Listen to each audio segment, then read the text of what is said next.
వేసవిలో విత్తనాలు తినడం అసలు ఆరోగ్యానికి మంచిదేనా? ఆ తినే వాటిలో చియా గింజలు చలవ చేస్తాయా లేదా అవిసె గింజలు వేడి చేస్తాయా? మొత్తానికి ఏ విత్తనాలను ఎలా తినాలో తెలియక చేసే చిన్న చిన్న తప్పులు మీ ఆరోగ్యాన్ని ఎలా దెబ్బతీస్తాయి? ఇవన్నీ ఇప్పటి ఆసక్తికర విషయాలు. వేసవికాలం ప్రారంభం కావడంతో మన ఆహారపు అలవాట్లలో మార్పులు చేసుకోవడం చాలా ముఖ్యం.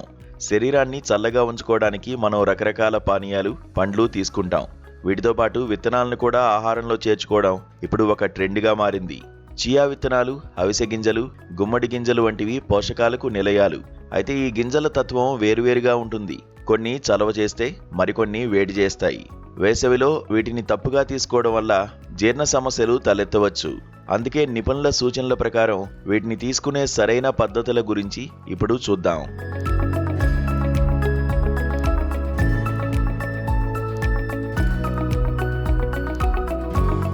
మొదట చియా గింజలు. వేసవికాలానికి చియా గింజలు అత్యుత్తమమైనవి. ఇవి శరీరానికి చల్లదనాన్ని అందిస్తాయి. వీటిని నేరుగా తినకూడదు. తినడానికి కనీసం 1 గంట ముందు నీటిలో నానబెట్టాలి. ఇలా చేయడం వల్ల అవి నీటిని పీల్చుకుని జెల్లాగా మారుతాయి. ఇది మీ శరీరానికి అవసరమైన తేమను అందిస్తుంది.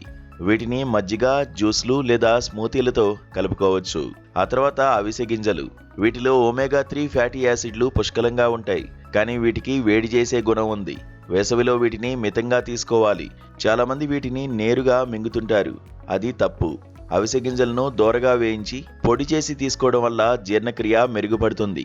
పొడిని పెరుగులో లేదా సలాడ్లపై చల్లుకుని తినడం వల్ల వేడి ప్రభావం తగ్గుతుంది. అటుపై గుమ్మడి గింజలు.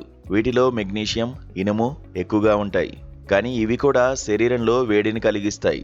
వేసవిలో వీటిని నేరుగా తినడం కంటే కొద్దిగా వేయించి సలాడ్లు, పెరుగు లేదా ఓట్స్ గంజిలో కలుపుకోవడం మంచిది. ఇలా చేయడం వల్ల వాటిలోని పోషకాలు అందుతాయి. శరీరంపై వేడి ప్రభావం తక్కువగా ఉంటుంది.